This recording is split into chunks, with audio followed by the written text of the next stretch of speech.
Very few cars have achieved cult status in their lifetimes. Most of them have been sports cars. But in the 4x4 market, certain vehicles like the Mercedes G-Wagon, the Toyota Land Cruiser, now the Land Cruiser Amazon, and the Nissan Patrol have become firm favourites with their owners, and mainly due to the fact that so little of them sell here in the UK. Now, the old-style Nissan Patrol was, quite frankly, dreadful. It was square, it was boxy, it was uncomfortable, it was just awful. This is the new Nissan Patrol, and it's 100 times better than the old one. It's more rounded, it's more attractive, it's more luxurious. It's a whole lot better. It's the ultimate Tonka toy. At the front you get an aggressive grille. Just imagine seeing one of these in your rear view mirror. At the sides you get flared wheel arches. This thing is positively gargantuan in size. My wife would have kittens trying to park this in the supermarket car park, I can tell you that. Now, I always thought the Land Cruiser Amazon was just about the biggest 4x4 in the whole wide world, and at first glance this looks smaller, but it's not, in some dimensions anyway.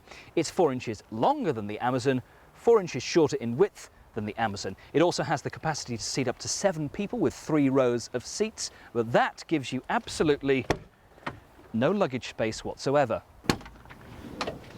Now, the interiors of Japanese cars are not particularly well known for their pleasing appeal, and this Patrol kind of hits and misses. The leather's not too bad, the overall quality of the plastics is not too bad either. However, the wood trim around the front dashboard is pretty darn awful, but you do get a lot on this SE equipped model. You get a radio, you get a CD player, climate control, a huge electric sunroof, electric seats, and of course electric windows and 1 or 2 other gadgets and gizmos. And as for the price, well, it's pretty darn astounding. £31,000 will buy you this 5-door SE Patrol, and that compared to the Land Cruiser Amazon, which starts at just over £36,000, is quite amazing.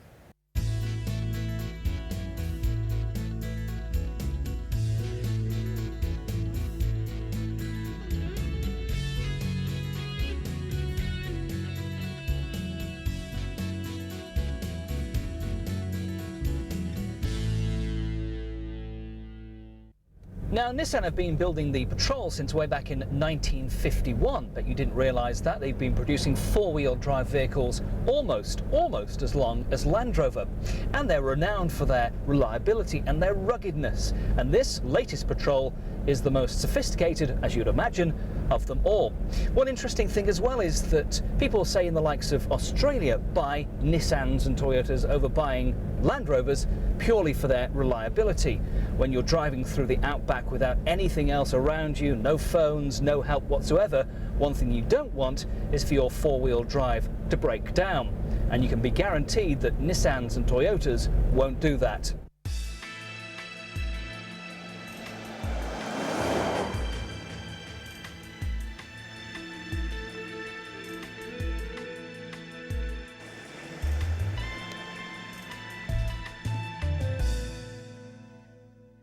Now, rather surprisingly, Nissan have offered just one engine choice in this new Patrol range, and it's a 2.8 litre straight-six turbo diesel. It produces a very measly, very meagre 130 brake horsepower, which is really absolutely nothing at all for a car of this size. It whacks out 186 pounds-feet of torque, and it will get you to 60 miles per hour in what seems like an eternity. In fact, it's 19 seconds, thereabouts, with a top speed of 96 miles per hour. So this isn't a hot rod, that's for sure. Now, there's a lot of body roll in this new Patrol, as you would expect with most 4x4 vehicles. Nissan have also decided to put a little switch on the new Patrol, which is a stabiliser on-off switch, which actually switches the anti-roll bars on and off. However, you should only turn them off when you go off-road, which gives even more capability if you want to do some really, really serious off-roading.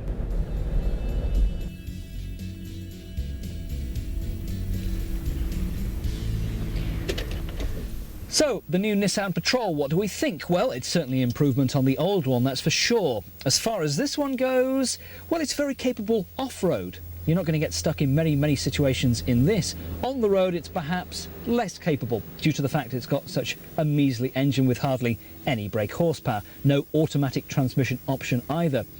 So it makes you think when you're spending, what, £31,000 for this SE equipped model, which has, but let's be honest, everything on it, You can also have a new Jeep Grand Cherokee for £30,000. You can also have a similarly well-equipped Land Rover Discovery, again for around £31,000, which would make me think, why on earth would anyone buy one of these Nissan Patrols?